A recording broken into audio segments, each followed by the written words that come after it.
For a long time, Emma Collins believed that love was something maintained silently, with effort and patience, like someone tending a sick plant hoping it would bloom again. At 34, she had been married for 6 years to Jake Collins, a man who once promised her the world, but over time, each of her lights slowly faded. When it all happened, Emma was working as a marketing manager at a book publishing house, living in a house she'd remodeled with her own hands, and spending her days trying to save a marriage that no longer existed. It was early fall when she insisted on celebrating the anniversary. 6 years deserved some kind of commemoration. Jake agreed, promising to take care of everything. "It's going to be a memorable night," he told her. And it was, but not for the reasons she imagined. The chosen restaurant had an air of elegant intimacy, warm lights hanging over small tables, wine glasses already poured, and a soft piano in the background.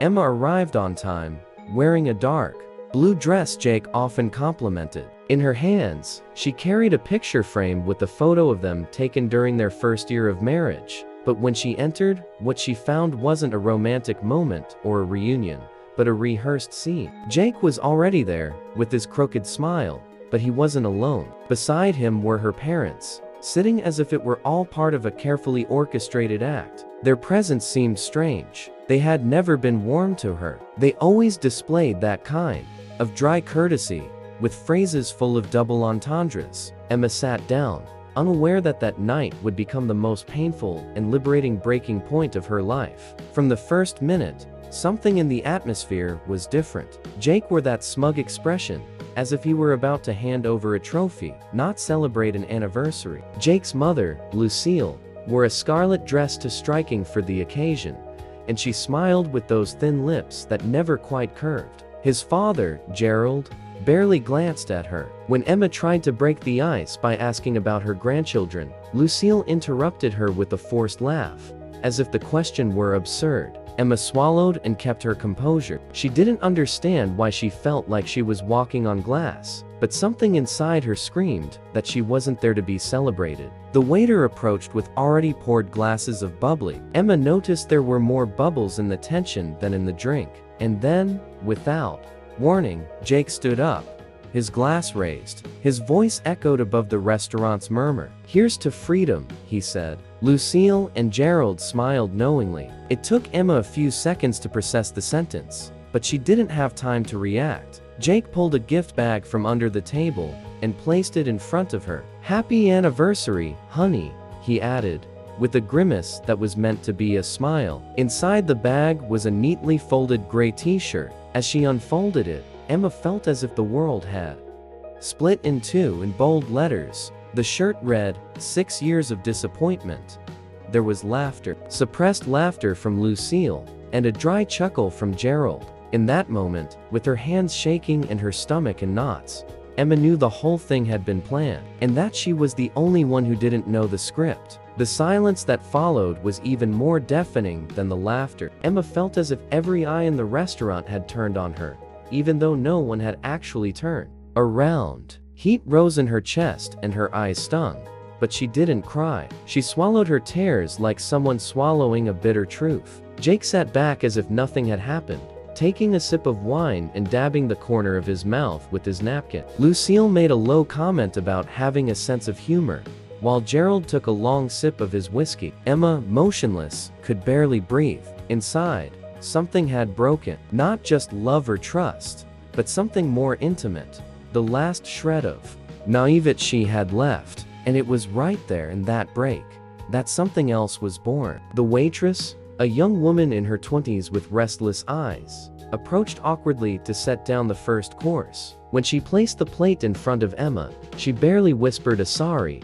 It was so subtle that anyone would think it had been a sigh. But there was something in her gaze, in the way she avoided looking at Jake or his parents, that caught her attention. Emma looked up, and for a moment, the two met in silent recognition. The waitress left quickly, but she left behind a suspicion vibrating in the air. Emma didn't know why, but she was certain that this girl knew more than she let on. And that intuition, faint as a spark, was what ignited in her the need to understand what was really going on. After that moment, Emma no longer tried to dissemble. She didn't fake smiles. She didn't ask questions. She observed. Every gesture, every word exchanged between Jake and his parents began to carry a different weight. Lucille spoke with an almost theatrical tone, as if the whole thing were a scene she'd written. Gerald nodded, barely saying anything, but his silence had an edge. Jake played with his fork, avoiding looking at her directly. Emma, who until that day had lived trapped in the desire to please, began to look at each of them as if they were strangers, people with whom she had shared entire years, but whom she had never truly seen clearly. And as the meal unfolded in a forced act, her mind was no longer there. It was on the waitress's words, on the t-shirt, on the toast, and on the certainty that there was something more beneath it all. After finishing her main course, Emma asked to go to the bathroom. It wasn't an excuse. She needed air. As she passed the kitchen, she discreetly glanced at the waitress and waved her over. The girl hesitated, looked around, and approached with short steps, as if crossing that distance would be dangerous. "I only have a minute," she murmured. Emma didn't know how to ask, but she didn't need to. The girl spoke quickly, directly. "He came by this afternoon. He brought that t-shirt. He said he wanted it to be a practical joke, that I shouldn't say anything." Emma felt her heart stop for a second. "And my in-laws knew?" The waitress lowered her head. "Mrs. Lucille was the one who paid for everything. She said, the child needs to be taught a lesson." It was at that instant that Emma understood.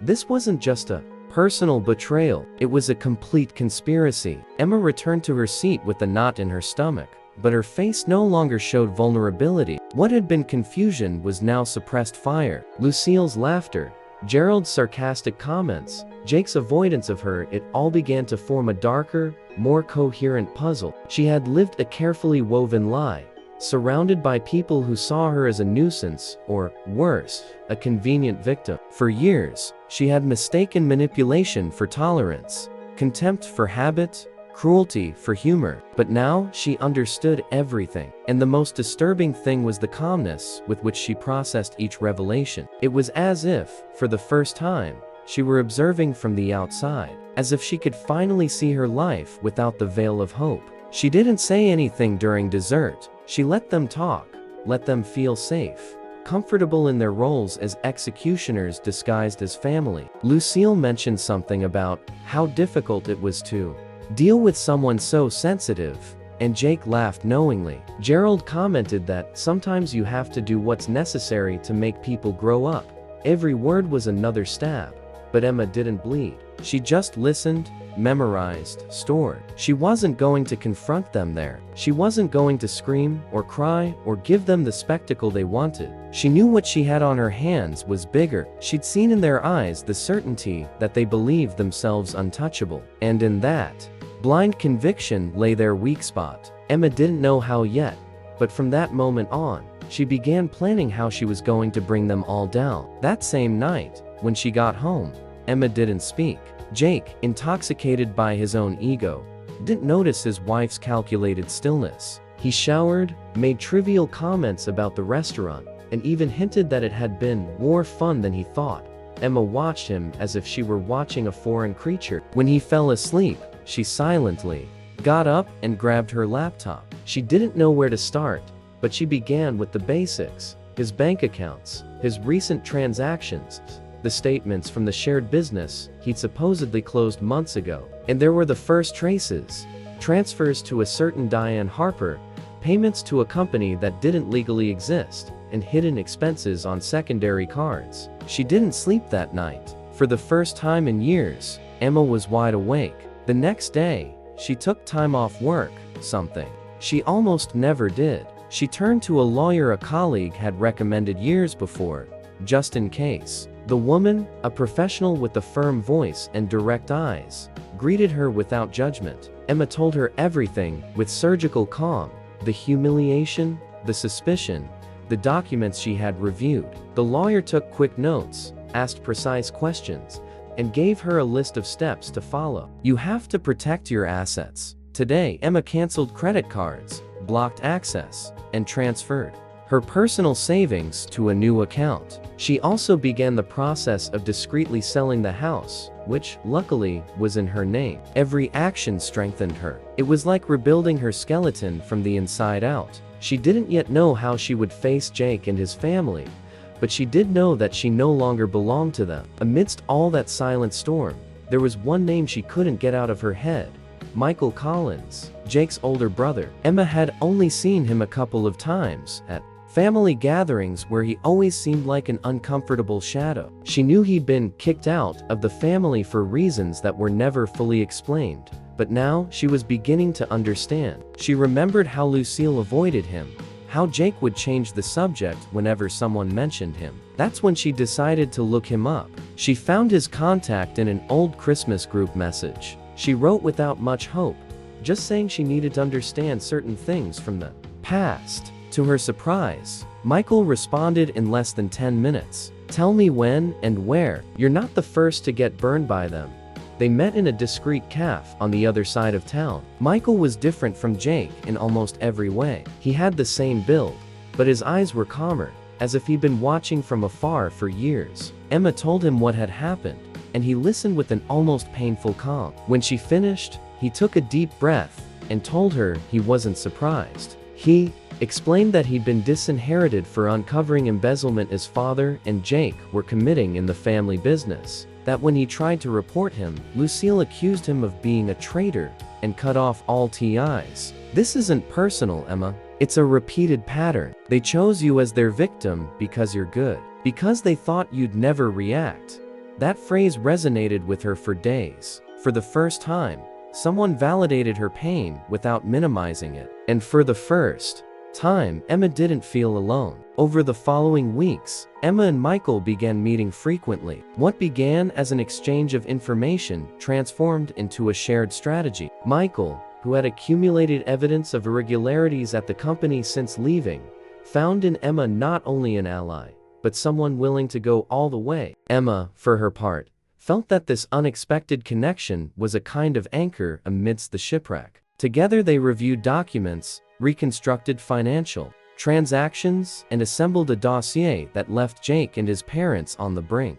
But Emma didn't just want justice. She wanted the truth. And above all, she wanted them to face public exposure the same way she had been exposed, with no chance of hiding. One afternoon, while organizing the files in Michael's study, a storm broke out outside. It was symbolic, Emma thought, as if the universe was also unloading all its accumulated burdens. In that tense atmosphere, her hands brushed Michael's as she picked up the same folder. It was a minimal gesture, but charged with something more. They didn't speak of it at the time. They continued working, focused, but that night, when Emma returned home and closed the door behind her, she felt a surge of new emotions. It wasn't love, not yet, but it was the first time in years that her heart wasn't filled only with grief. And without fully realizing it, in the midst of a devastating legal and emotional process, Emma was beginning to be reborn. As the days passed, Emma became meticulous, almost surgical. She learned to feign normalcy around Jake,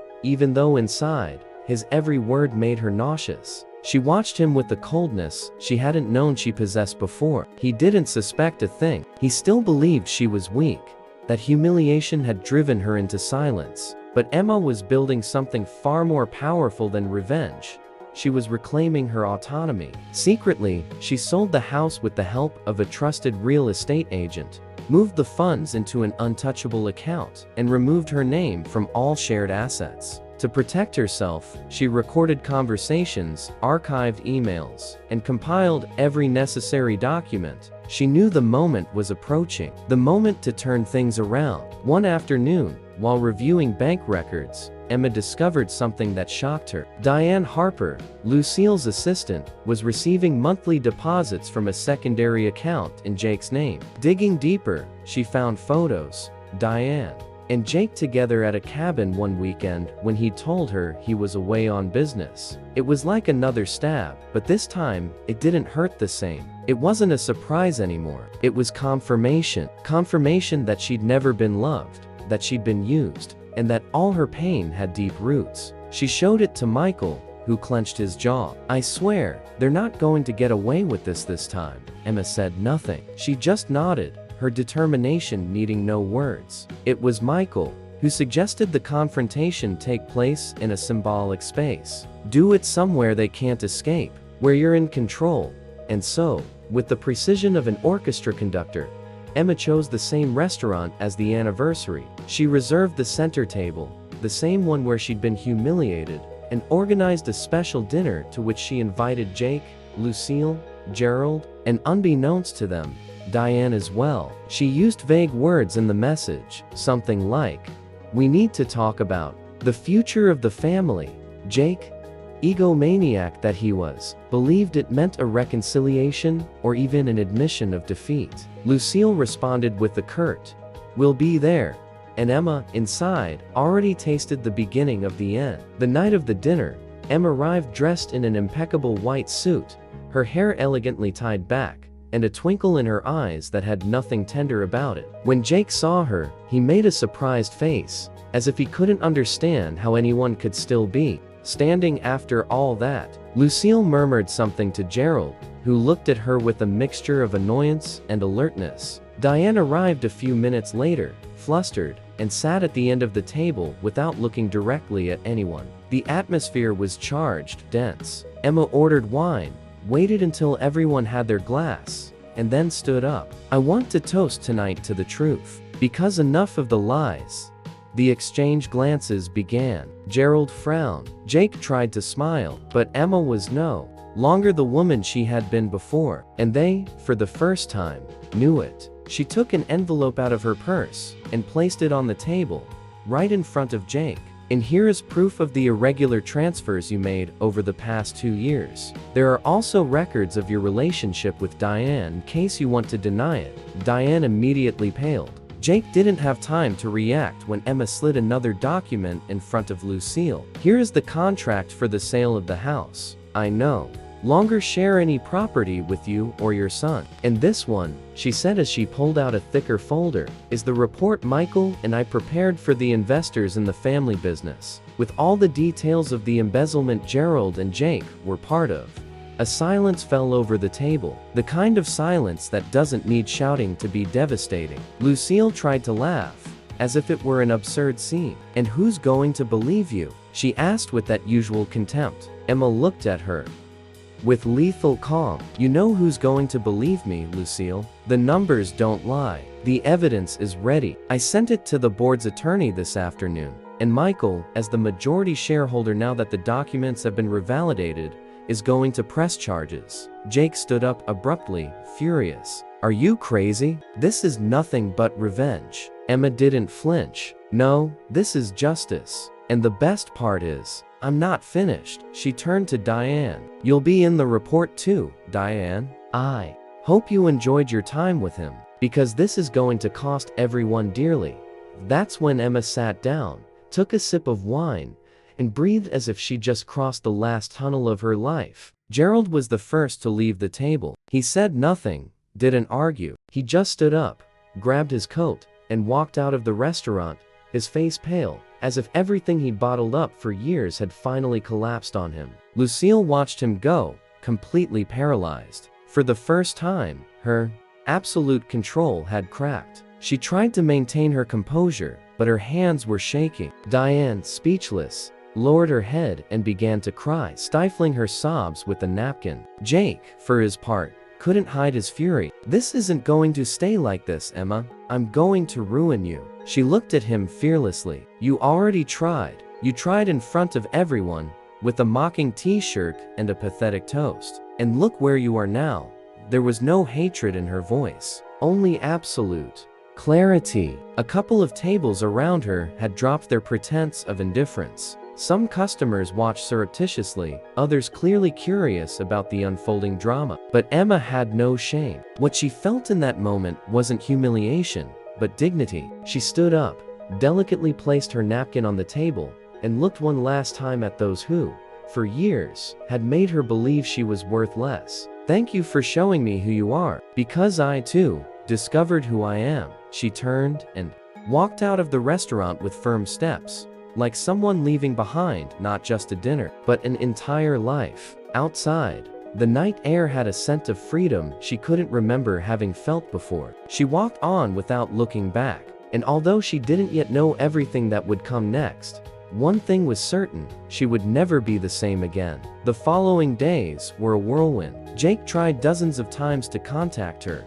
first with threats, then with pleas. Emma didn't return a single call. Her lawyer had already initiated divorce proceedings and blocked any further contact. The house was already sold, her money was protected, and the file she and Michael had compiled was in the hands of the relevant authorities. The family business was now facing a formal audit, and investors were beginning to demand explanations. Lucille, unable to control the narrative, turned to the media to defend the family's image. But everything she said rang hollow. Emma watched everything from a distance, not with vengeance, but with a peace she hadn't felt in years. For the first time, she didn't need to win an argument to feel free. She already was. As time passed, her bond with Michael grew closer. It wasn't something planned or rushed. It just happened. After all, they were both coming from the same wound, albeit from different angles. They met to discuss legal developments, but little by little, they began to share more.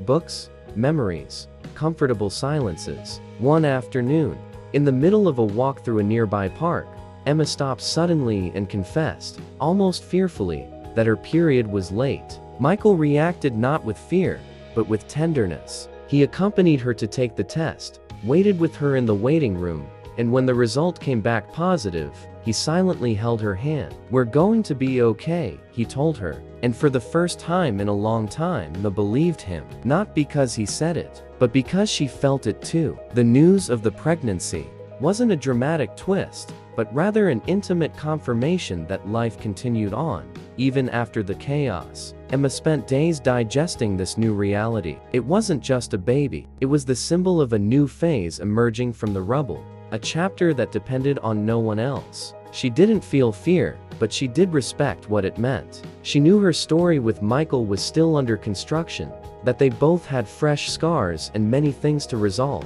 But she also knew that this child wasn't arriving on a battlefield, but rather on unspoiled territory, bravely won. Michael, for his part, didn't pressure her at any point. He simply remained present, listening, and supporting. And that consistency was, for Emma, more valuable than any declaration of love. The divorce was resolved more quickly than expected. Jake, cornered by the investigations and without allies within the company, accepted the terms without much of a fight. He lost part of his stock, had to answer legally for the fraudulent transfers, and his public image deteriorated rapidly. Lucille tried to rebuild the ruins with false statements and expensive lawyers, but the truth had already been sown. Emma didn't celebrate this fall. She didn't gloat over other people's ruin. She just felt she could finally close that door without looking back. She changed her number, moved to a smaller but cozy apartment, and began working as an independent consultant,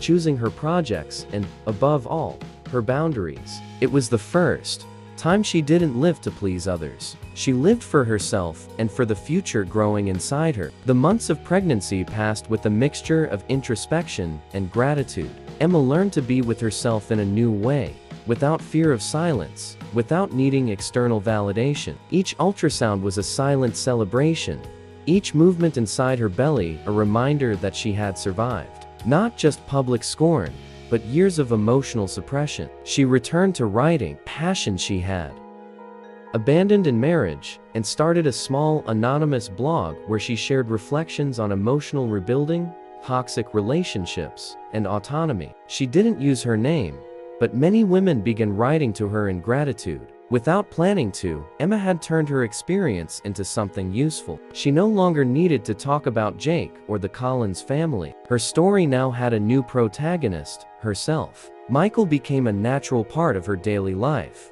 without any impositions. They didn't live together, but they shared routines, decisions, and spaces. Emma established clear boundaries from the start, and he respected them with a patience that sometimes moved her. He was unlike anything she'd ever known. He didn't try to save her. He didn't overprotect her.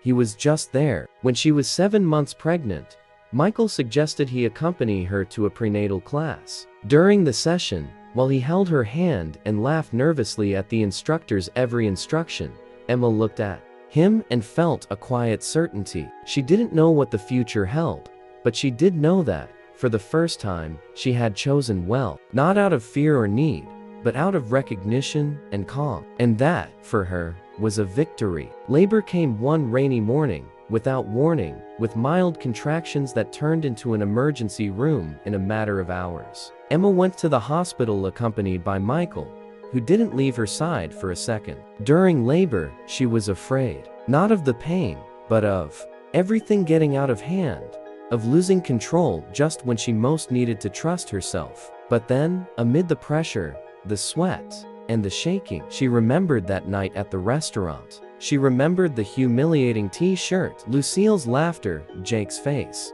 And then, she remembered how she had walked out of there standing, head held high. That image sustained her. She pushed hard, with anger, with love. And when the baby's cry filled the room, Emma burst into tears. Not from exhaustion, from rebirth. They had a baby girl. They named her Ava, a name Emma had always secretly loved, but never felt free to share with Jake. Ava came into the world with wide eyes and a lock of dark hair twisting right in the center, like a cowlick. Michael held her with shaking hands, then handed her to Emma. In that moment, looking at her daughter, Emmy understood something no therapist, friend, or book could have explained. She had won, not because the others had lost, but because she had saved what mattered most: her dignity, her essence, her right to start over. And most sacred, she had protected her daughter from a toxic emotional legacy. She had broken the cycle. The first few months with Ava were exhausting,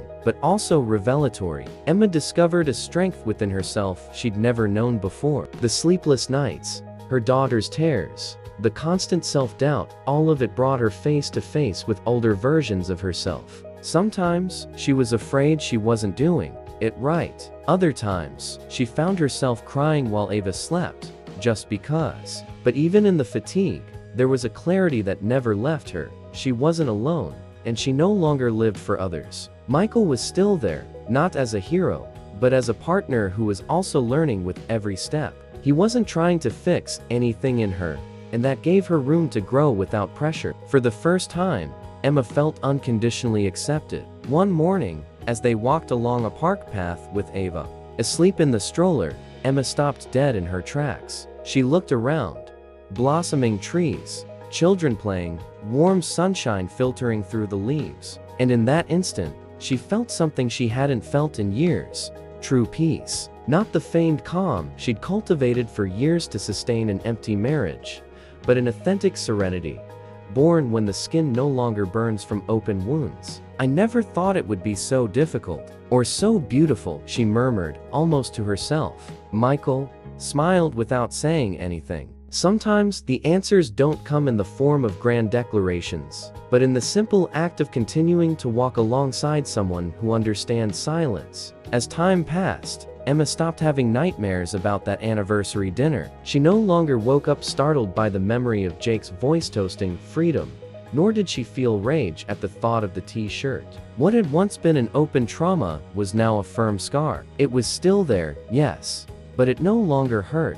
To the touch, there were days when someone mentioned the Collinses and she would simply smile with learned indifference. Her lawyer kept her up to date on pending legal proceedings, but Emma had decided not to get more involved than necessary. She preferred to devote her energy to Ava, to her personal projects, to the small everyday victories she had previously disregarded. She discovered that true triumph lay not in destroying those who had hurt her, but in no longer revolving around them. One afternoon, while organizing some old boxes in her new apartment, she found the picture frame she had brought to the restaurant that day. Inside was still the photo, her and Jake on their first year of marriage, smiling, embracing in front of a lake. For a second, she thought about throwing it away, but something stopped her. She took out the photo, looked at it closely, and noticed something she hadn't seen before.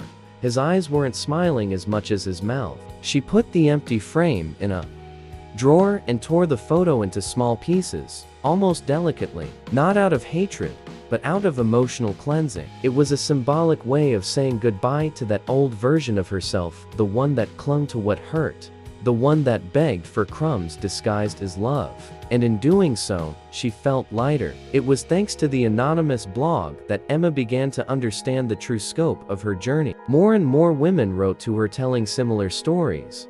Partners who annulled them, in-laws who manipulated them, relationships where humiliation disguised itself as habit. Some did so with anger, others with guilt, many with a mixture of both. Emma read each message with respect, knowing that in each word was an old version of herself seeking release. Sometimes she responded. Sometimes she just needed to read and feel that her story was no longer hers alone. Without planning it, her testimony became a meeting point for others like her. She never revealed her identity, but those women didn't need to know her name to feel they weren't alone. And that, in itself, was a form of healing. Once, she received a particularly long email from a woman named Clara. She had been married to a man who, like Jake, publicly outed her and then tried to ruin her emotional stability. Clara ended her message by saying, "I don't know who you are, but you gave me back something I thought I'd lost forever. The right to start over." Emma cried when she read that. Not out of sadness, but out of appreciation. She realized that everything she'd experienced, from the humiliation in that restaurant to the sleepless nights holding Ava, had a larger meaning. It didn't justify the pain, but it gave it shape. She'd turned the shipwreck into a beacon, and now, from her own place of rebuilding, she could offer light to others still searching for shore. As the years passed, Ava grew up in a home where the word love wasn't shouted, but was demonstrated every day. Michael remained a constant figure, present, but not intrusive. Emma explained to her early on that she didn't need hasty labels. "We're building something day by day," she used to tell her friends when they asked if they were together. And yes, they were together, not out of obligation, out of fear of loneliness, but because they both chose to be. They raised Ava with sincere agreements, shared laughter, and respected silences. Emma looked at her daughter and thought, she won't grow up believing she has to beg for affection, and that was enough. Because if she had learned anything along that path, it was that wounds don't disappear, but they stop ruling your life when you allow yourself to truly heal. One night, while Ava slept and Michael made her tea in the kitchen, Emma leaned out onto her apartment balcony. The city was quiet, with that faint hum you only notice when your soul is also silent. She hugged herself, not out of cold, but out of gratitude. She thought of the Emma from 6 years ago, the one who had sat at that table with a hopeful heart and emerged shattered. She thought also of the woman who emerged from those pieces stronger, clearer, truer to herself. She didn't feel like a hero or a survivor. She just felt human. And in that moment of stillness, she knew that everything she'd been through, even the darkest, had brought her exactly where she was. And that, finally, was enough. Sometime later, during a walk alone along the beach, where she used to go with her parents as a child, Emma stopped in front of the sea and closed her eyes. She felt the wind on her face, her bare feet on the warm sand, and that eternal murmur of the waves that seemed to embrace her without holding her tight. She remembered something her mother used to tell her: the sea always returns what you throw at it, sooner or later. She thought of everything she had thrown into the universe: patience, silence, unrequited love, and also courage, limits, determination. And there she was, standing, receiving back something completely different. A life of her own. Not perfect, but her own. Not designed to fit into someone else's molds, but created in the exact shape of her soul. For the first time, she didn't need any more proof of anything. She had found the shore. In a small notebook she carried in her purse, Emma jotted down a single sentence that afternoon: "I don't have to prove anything to anyone anymore." It wasn't a loud declaration, nor a loud revenge. It was an intimate truth, born of exhaustion and clarity. Since leaving Jake, many people had asked her how she found the courage. Some were looking for inspiration, others simply gossip. But Emma never responded with details. She would simply say, "I had a day where I couldn't take it anymore, and I decided that was enough." Because, in the end, there is no master plan or manual for liberation. Sometimes it starts with a mean t-shirt, an empathetic waitress, a folder of documents, and sometimes it simply starts with looking in the mirror and no longer recognizing herself. However it happens, it comes. And when it comes, it is not forgotten. Sometime later, Emma was invited to give a short talk at an event for women entrepreneurs. At first, she hesitated. She didn't see herself as a public figure or an inspiration, but she accepted for a very clear reason. She wanted to speak to just one woman in that room who was perhaps on the brink of the same abyss she knew so well. She took the stage without paperwork or a written speech. She spoke from the wound, but also from the healing. She shared how the pain didn't define her, but it did transform her. She didn't name names, didn't expose unnecessary details. She spoke only of how, one day,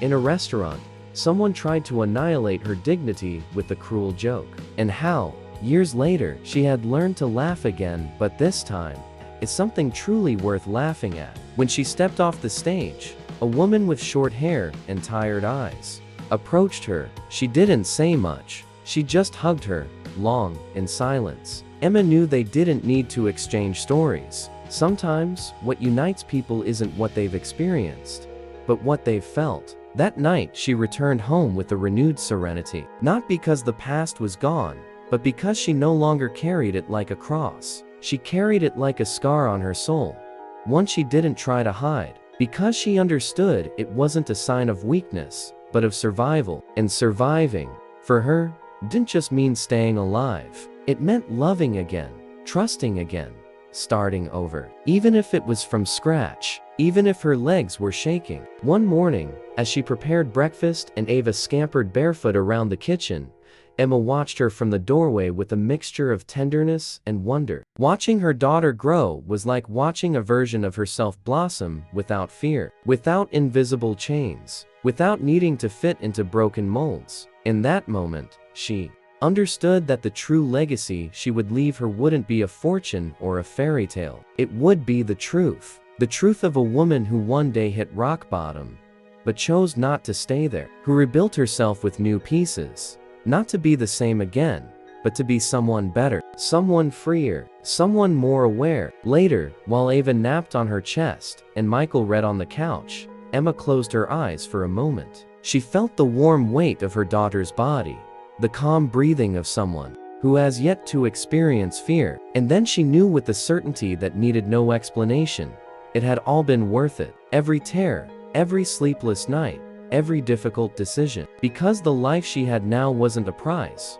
nor a revenge. It was a conquest. And the most beautiful thing of all was knowing that she didn't owe that life to anyone else. She had given it to herself, with her own hands, with her own courage, and with the unshakable conviction that no woman should have to hit rock bottom to remember her worth. As time passed, Emma once again found moments of joy that weren't marked by achievement, but simply by presence. A random afternoon in the park, a spontaneous laugh at Ava getting ice cream all over her face, a comfortable silence with Michael as they shared coffee. These details became the pillars of her new existence. She no longer lived waiting for grand gestures or extraordinary turns of events. She learned that true peace lay in the everyday, in knowing that home isn't a physical place, but an internal sensation, a place from which one can inhabit oneself without fear, without hiding. And finally, Emma inhabited her own life without asking permission. In one of her last blog posts, she wrote something that summed up everything she'd experienced.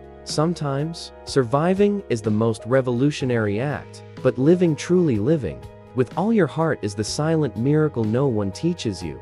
That phrase was shared by hundreds of women, forwarded, quoted, and adapted. Emma read it with humility, not because she wanted recognition, but because she understood the power of a story well told. Hers, in the end, wasn't just a tale of betrayal, but a declaration of autonomy, proof that you can lose everything and still regain yourself. That was her greatest achievement, not the punishment of the guilty, not the judgment won, but the intimate reconstruction of a woman who, one day, said enough and started over. One day, while picking up Ava from kindergarten, One of the teachers smiled at her and said, "Your daughter always stands up for others. When a classmate cries, she's the first to hug them. She has a quiet strength, just like you."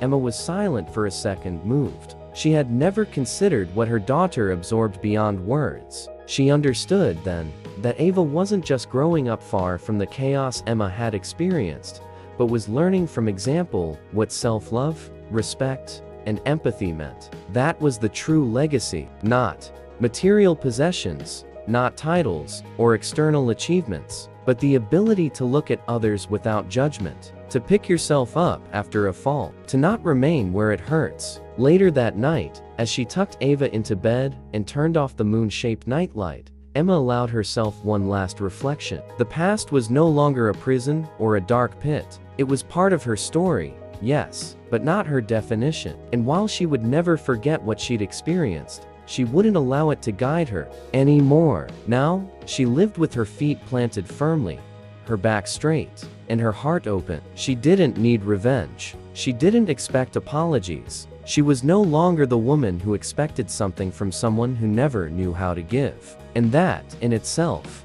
was freedom. A freedom that depended on no one, that couldn't be stolen, that she had cultivated alone, and now she slept peacefully beside her daughter, wrapped in the stillness of a life finally her own. A few years passed. Ava grew up, surrounded by books, laughter, and difficult questions that Emma learned to answer honestly. Even when they hurt, she never hid her story from her, but she didn't turn it into an inherited trauma either. She spoke to her about the value of setting boundaries, the danger of confusing love with submission, and the essential nature of listening to one's own intuition. Sometimes, when Ava asked about that family, Emma chose to share only what was necessary, because she understood that healing wasn't about repeating the pain, but about learning not to carry it with her. Michael remained a part of her days, not as a replacement or a savior, but as a true companion, human, imperfect, and deeply loyal. Their bond had silently endured over time, not out of necessity, but by daily choice. One autumn morning, as the three of them walked through an outdoor book fair, Ava ran up to a booth and grabbed a children's picture book. "Mom, can I take this one?" she asked, with that happy urgency only children possess. Emma nodded, smiling. She looked around, breathed in the cool, soft air, and felt that, finally, everything made sense. Not because life was perfect, but because she'd stopped expecting perfection. She'd learned to love the messiness, to respect her past without surrendering to it, and to be grateful for every step, even the hardest ones. Because if she knew one thing now, it was this: sometimes the bravest thing a woman can do isn't walk away. It's to come back to herself, completely, without permission or apologies. The blog that once began as an anonymous outlet eventually evolved into a small self-published book. Emma published it without great expectations, with the simple title, "What I Learned When I Was Left Alone." She wasn't looking for fame or validation. She just wanted closure. To her surprise, the book began circulating among women in different countries.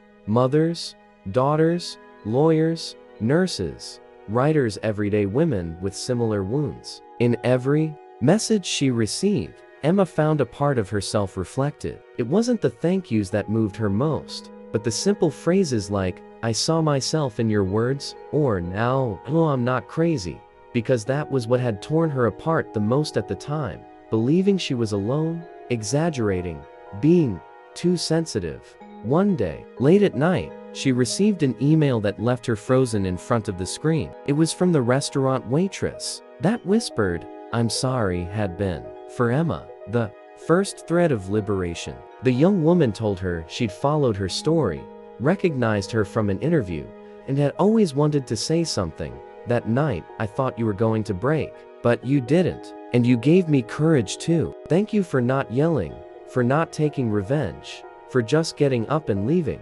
Emma closed the computer, her eyes brimming with tears. Life had given her back everything that was taken from her, but in new, unexpected, profound ways. Because in the end, what matters isn't what's taken from us, but what we choose to rebuild with what's left. Today, Emma is no longer defined by what she experienced that anniversary night. But she doesn't forget it either. Because it was at that exact moment where history changed direction. Where a quiet woman discovered her own voice. Where an obedient wife became a icon for others. Where a public humiliation sowed the roots of a private freedom. And if someone were to ask her today what she would do differently, she would smile thoughtfully and answer honestly, nothing. Because all of that brought me here, and I'm fine here.